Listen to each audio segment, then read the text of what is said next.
EA Sports. What's going on, everybody? Welcome to the video, and in this one I just wanted to show you guys my favorite pack in the game. I think it's the best pack for the amount of coins that it costs.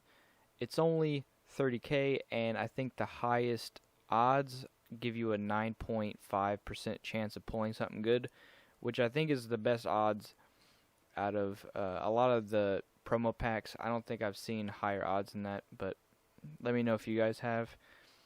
A lot of people think this is the best pack, and it's because it's a fantasy pack. That's the main reason why it's so good.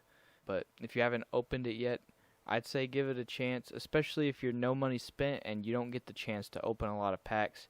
Say you just grind the game. Maybe you just only open the level up packs and you're smart with your coins and stuff like that. I feel like this pack is safe enough where you can open up your 10 required every week, because you know you're going to spend 300k, but out of that 10 pack, you are going to get something decent. You're never going to, I don't feel like you're going to ever flop to the point where you won't make at least half of that back.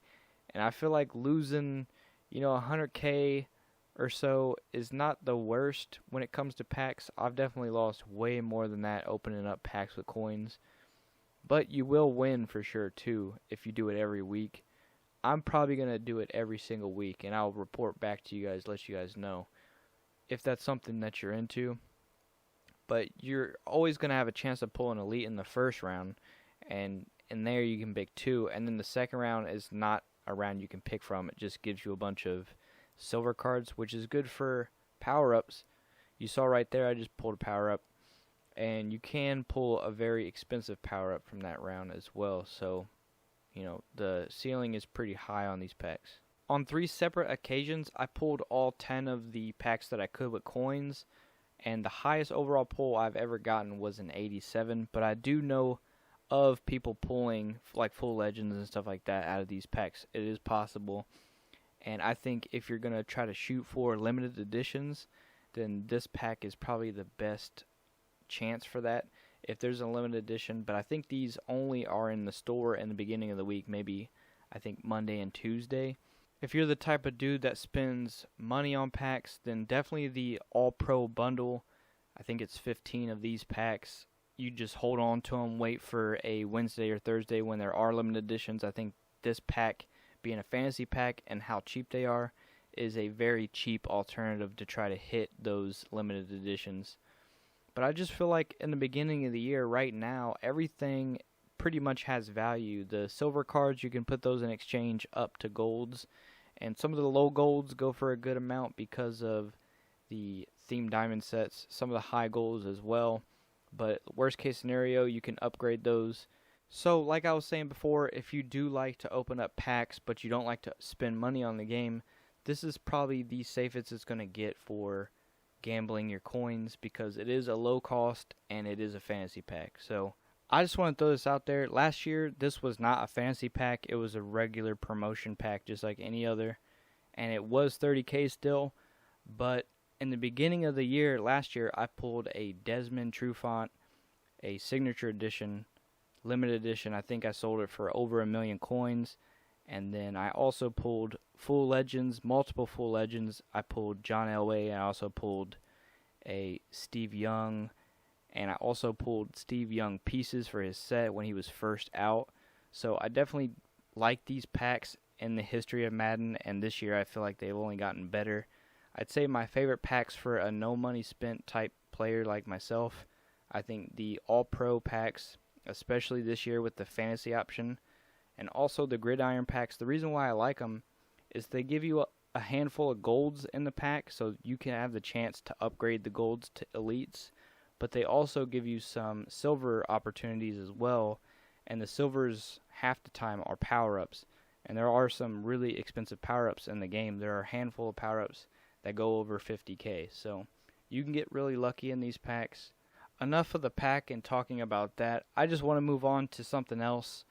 And I want to talk to you guys about what I plan to do this year, because last year and the year before, I played competitive pretty heavy, and I think the year before last, I went really hard in Weekend League. I think I played Weekend League on more than one account. And then I believe last year I did go hard on Weekend League for a while, but towards the end of the year when it was obvious that everyone was just going to run the ball, it got really boring. I'm sure a lot of you guys stopped playing around that time too, like after Christmas, when it was just obvious that they weren't going to patch the game and stuff like that. But this year seems to be around the same area of, running being pretty safe and passing the ball just being really hit or miss. There are some good things about passing, but, if you have a guy who's got a really high overall team and bench press and runs man coverage, he knows the right adjustments and stuff like that, you can get pretty much boxed in anything that you run. So it's pretty hard to pass this year, and it feels like with the patches they're trying to make it even harder. It's a little bit frustrating. I'm not really having fun playing online right now, so what I've been doing is I'm just not going to upgrade my team. Everything is expensive right now. You can see my team is sitting at an 84 overall, and since this video I have upgraded my team a little bit, but I'm just going to try to sit around 85 and higher overall players in every position, and just kind of try to keep it low key and just grind challenges and stuff like that. Don't go crazy with the training. If you get a, reward player that's nat 87, 88 overall or something like that, just keep them unupgraded. Don't blow your coins on training. Me personally, I'm going to stay away from the online aspect of this game, so take everything I say with a grain of salt. Everybody's different. Some of you guys might think just playing solos and stuff like that is boring, but I'm just going to stay on solo battles, grind up and get my rewards for that every week, and then also do the challenges that come with the game. I'm just going to upgrade my team like that and watch my coins go up. I like that part of the game, just watching my coin stat go higher and higher. So I'm just going to grind the game out and wait for them to patch it. And if it doesn't ever get to a place that I want it to be for online, then I just won't play online. And that's just how I'll do it, because I do like working the market and working the rerolls and stuff like that. That's still fun to me. So if that's all I get out of this year's Madden, that and solos, then I'll do that. And if they make the online better, then I'll play online. So that's where I'm at. You guys can take that for what you will if you want to do that yourself, but I think right now if you just save your coins, stack and stack and stack, then around Christmas time when they've got a handful of patches and everybody's got a handle on the game and stuff like that, you know what's good in the game, you know what's bad in the game. Even if you play against CPUs, you can tell a lot of that stuff. You can tell what runs work, what runs don't, what routes beat man coverage or zone coverage or whatever. You'll know all that regardless if you play humans or not. But my main point, besides the gameplay not being perfect, is just that everything is just too expensive. If you want to just upgrade one guy to like an 88 overall, you have to spend, around 100K in training. That's ridiculous. If you want to rank that dude up just one overall and then give him an ability or two, you have to spend 100K. And that's just too much for me. I'm not going to do that for every single player in my lineup. And right now, with the way the game plays, if you don't have abilities on your guys and stuff like that, then they just don't play well. So I don't want to put myself in a position where I'm going to get frustrated. I'd say if you like to play online, but if you're like me and you don't want to spend 100K on every single player, just getting them to the point where they're usable, then you could just wait it out and play draft mode. That's what I've been doing the past couple days. You don't need a team at all for that. You just go in, you pay, anywhere between 9,000 and 15K coins.